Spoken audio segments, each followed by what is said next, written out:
Well, welcome to Light of the Southwest. I'm Amy Cooper, and I am here with a very special guest, Ari Abramowitz from Voice of Israel in Israel.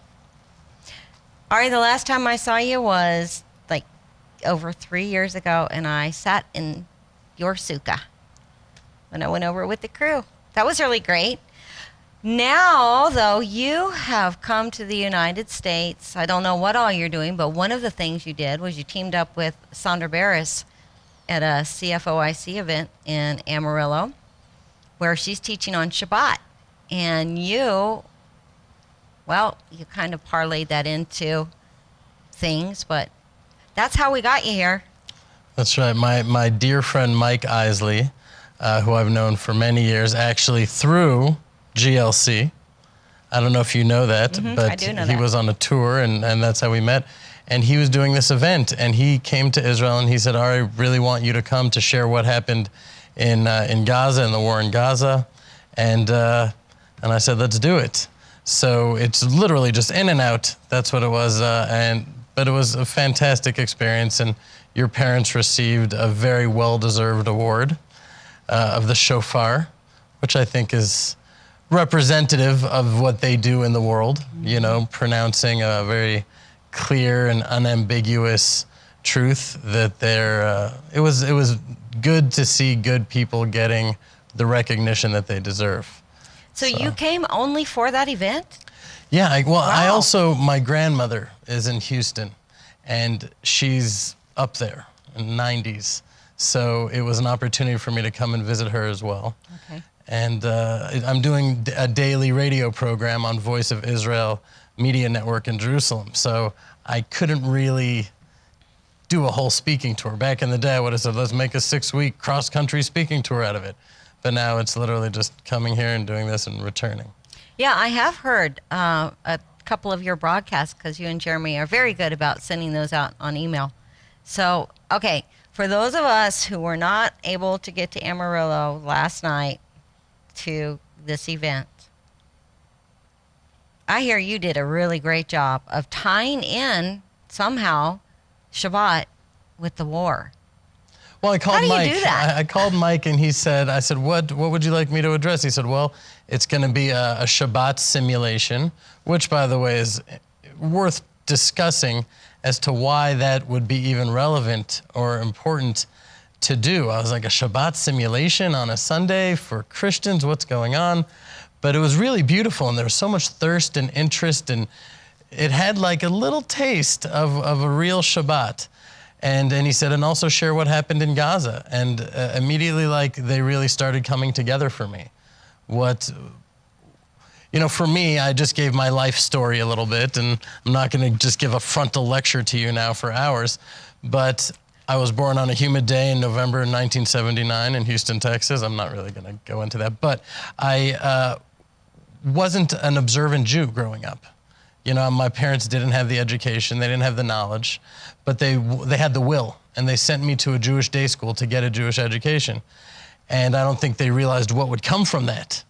But what came from that is me living as a religious, Orthodox, God-fearing Jew in Jerusalem, which I'm so grateful for, and I'm so happy that they took that measure. But growing up, I didn't have the Sabbath. But by going to this Jewish day school and learning about the Sabbath, it just seemed so true. And the beauty of it seemed self-evident. And I consider myself, even back then when I'm 13, 14, to aspire to be intellectually honest. Meaning if you know that there's a truth, you have to live by it no matter what that means. And no matter how much I tried to resist, eventually at around the age of 15, I said I'm going to start being a Sabbath observant Jew. So now, how did that work out with your family that wasn't really keeping the Shabbat? So they were very supportive of me, but I needed a little bit more than support. I needed them for them to move. Because, you know, Houston, Texas, it's like the armpit of America. I love it, but it's humid and hot and boiling and miserable in the summer, and I would walk on the bayou, meaning no shade, nothing, in 3.5 miles in the blistering heat to synagogue, get there totally drenched. Meanwhile, Friday night, when all the greatest parties are happening, I didn't go to those parties. And Sabbath ends when there's 3 stars in the sky, so I didn't go to the Saturday night parties either. And it was difficult on me in a lot of different ways. But after a number of years, I stopped seeing the thou shalt nots. At the beginning, it was just thou shalt not this, and thou shalt not that, and thou shalt not. I'm like, ugh. But after a while, I started seeing it as thou shalt. Thou shalt be present and breathe and disconnect from the iPhones and the computers and the electricity. Thou shalt be with your family and connect with them. And it became just like a taste of the world to come. And I feel like everybody has their commandments, their own service of God that they connect to if they're lucky. Mm-hmm. And I feel like for me, it's the Sabbath. The Sabbath is for me like just the precious day of the week that I look forward to. I mean, that's what we all do. When the Jewish people count the days of the week, we say day 1 in correspondence to the Sabbath, day 2 towards the Sabbath. It's all about the Sabbath. So that, and then I sort of connected it last night to what happened in Gaza. That because I'm a sharpshooter in reserves, I was called up to the war, and my unit was lacking a number of sharpshooters. So I was going on more missions than anyone else, not than anyone else, than all the other soldiers other than the other sharpshooters. We were all going on more missions, and I didn't have any Sabbaths, meaning I didn't keep the Sabbath. I was using walkie-talkies and electricity and firing the weapons and doing everything that we had to do. I should just say, according to Jewish law, you're not only allowed to break the laws of the Sabbath to save a life and to serve in the army, but you're obligated to. Mm-hmm. But I still felt shortchanged about it. So that's what I was talking about. It goes on, but then I would just be giving my whole presentation to you. Well, that's okay. Okay. So, okay, so the whole deal is then that, okay, now I have to point out what you just said, that you were continuing to fire your weapon and talk on your walkie-talkie and all of these things during Shabbat, which Orthodox Jews do not do these kind of things. Even the elevators in the hotels. There is one elevator that stops on every floor because you're not supposed to be pushing buttons and stuff like that. But you pointed out that according to the Torah, you are obligated to break those things, to break the Shabbat in order to save a life. It's like fasting. Like, I don't think pregnant women are allowed to fast because it's not good for the baby. The commandments, a mitzvah, the commandments, they're a tricky thing. A little bit dangerous because a mitzvah literally means to join or to bind. And it's through these actions that the Torah, that the Bible prescribes, we connect with God. But if you're not too careful, they can turn into idolatry. When they become an end in and of themselves, mm-hmm. and it becomes about the action that you become obsessive compulsive about to the exclusion of other people's feelings. And being a kind, loving, compassionate person. The minute the actions and the rituals transcend the humanity, which is what they're supposed to be leading us to, in my opinion, that's when they become idolatry. Wow, that's a really good point. So many people in Christendom, which I don't know how much you know about that, but for some reason they have the wrong conception that Jewish people are somehow saved by the law, you know, and that's why there's this big thing that the law was done away with. But it's so not true.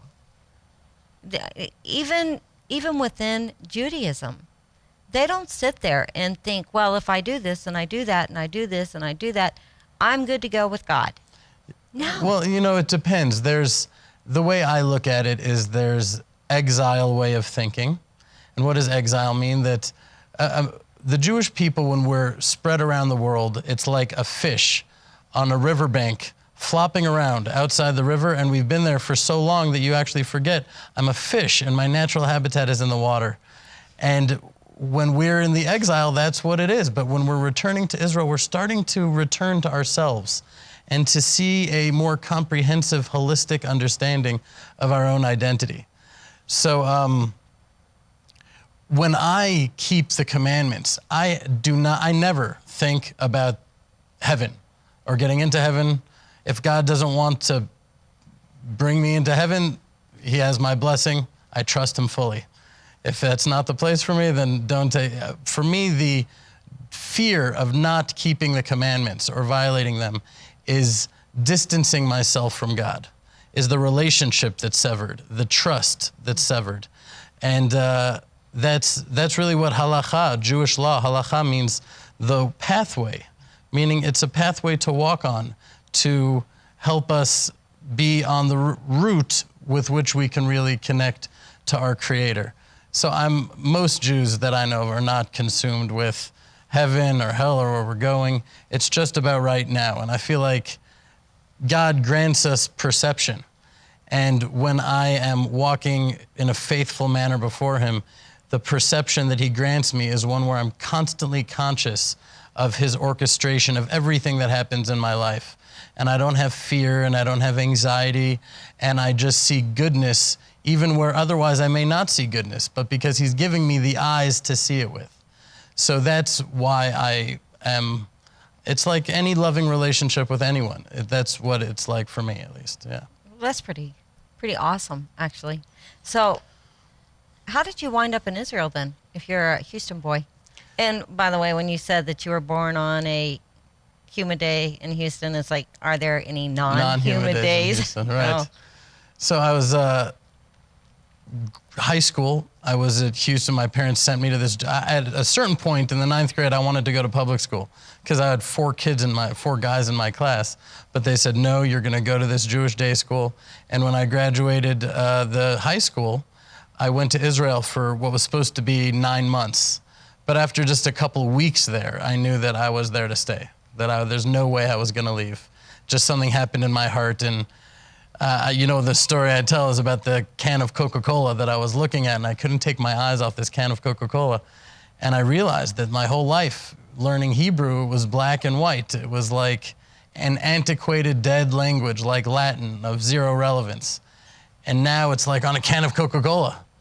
And I hear these little children in the playground speaking the same words as Isaiah and Ezekiel and Jeremiah, the prophets. I'm like, this is it. This is, where else would I be? This is the culmination. How many thousands of years have we been praying to return to Jerusalem? And now I'm in Jerusalem and I'm going to go back to Houston for what?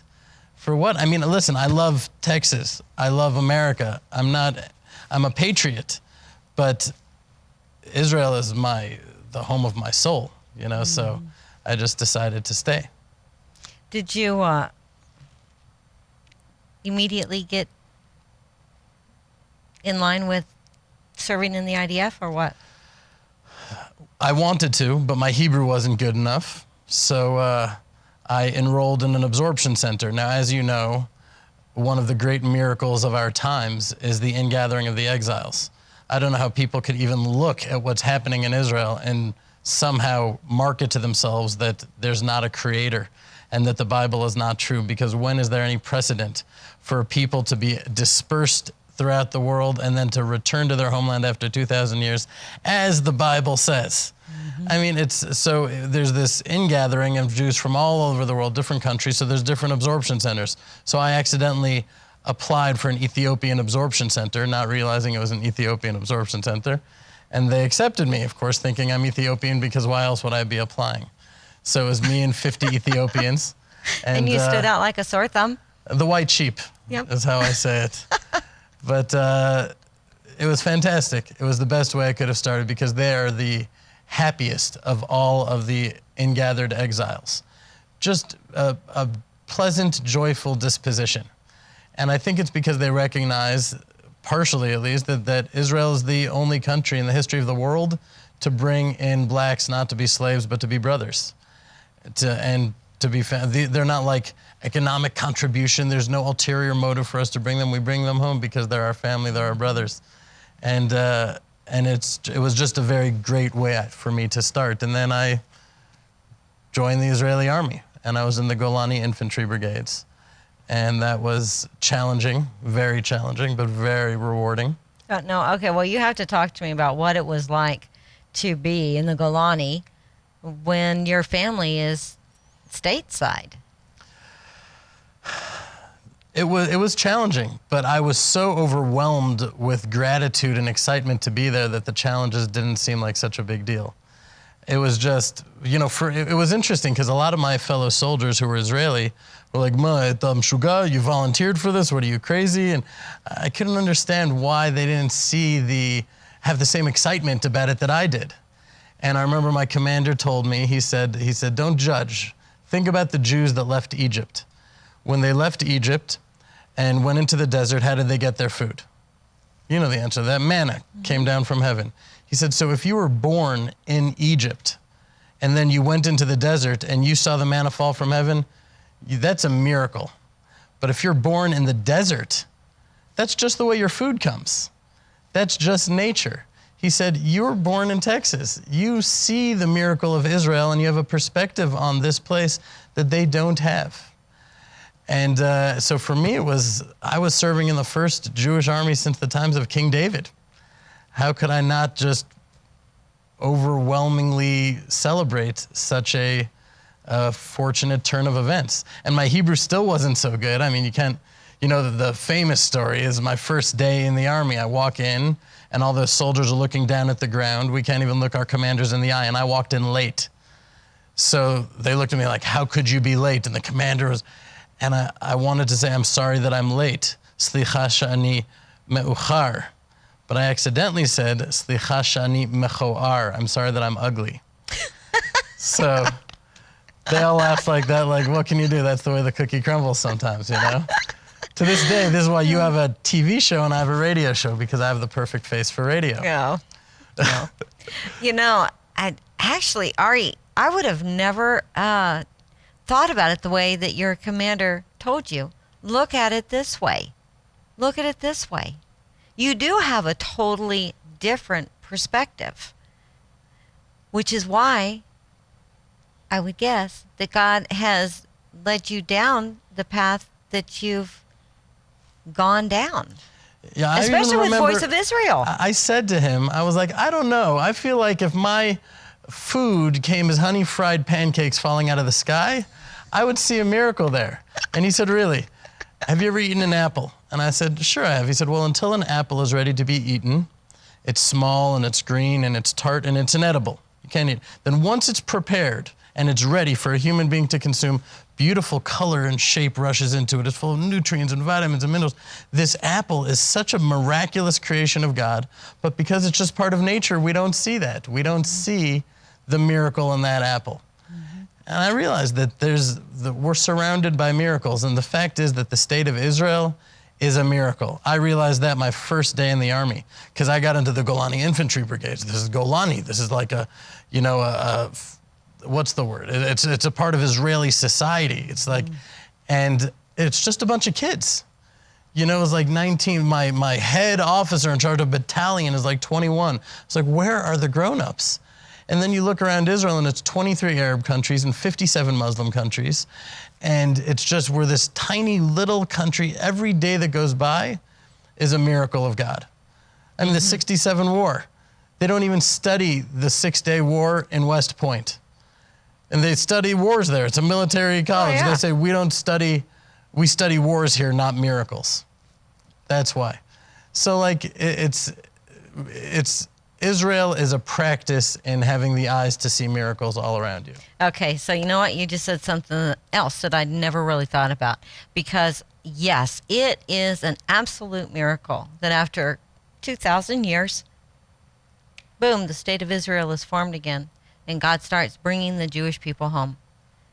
Okay, that's one thing, but there have been several wars, and I've recognized that all of those are miracles, that you have 6 countries attack you, and you don't even have any arms or anything, and you win. Well, it's kind of hard to deny that that is a miracle. But every day that Israel exists, every day that it continues to exist, not only surrounded by enemies, but enemies within the country as well, trying to destroy it, trying to destroy the Jewish people. And not only that, we have a government and a nation that doesn't even defend ourselves. Meaning Israel does not exist because of us, it exists despite us. Right. Despite us. I mean, we have 1.5 million Arab Israeli citizens in the country that are, most of them want to destroy the country. Mm-hmm. You know, and it's like, who is standing for us? Only God is standing for us. And when we look at history, it's only the times where we're the most outnumbered that we win. Even if you go all the way back to the book of Gideon is a great example, right? There was 130,000 Assyrians and 30,000 Jews, and God says, no, send them away, send them away, send them away, until there's 300. And he says, why am I sending them away? God gives the reason there, because otherwise you will say, it is my strength and my power, the power of my hand, that has brought about this victory. So it always happens throughout history to the Jewish people that right when we're brought to our knees, when it seems that all hope is lost, right after the Holocaust, when we have just this bruised, battered remnant of a nation, were we able to overcome overwhelming odds, 40-1 odds. I don't know the exact odds. I used to know that number, but tremendous odds against us on every level. And we did, because God wants to save us the heartache of thinking that it's us, of thinking that we have achieved this victory on our own. And always remember, it's God that has done it. And then when you know it's God, then you're filled with gratitude. And that's a healthy state for a human being to be in, to be walking around filled with gratitude. As a matter of fact, that's what the word Jew means. Jew comes from, is Yehudi, which comes from the word lehodot, which means to thank. Because the fundamental quality for a Jewish life is one of gratitude. If you enjoyed this clip, please feel free to check out the full version in the link located in the description panel below. Please be sure to subscribe to our channel. You can also connect with us on Facebook and Twitter. As always, help yourself to the diverse array of teachings located on this YouTube channel or on our website at glc.us.com.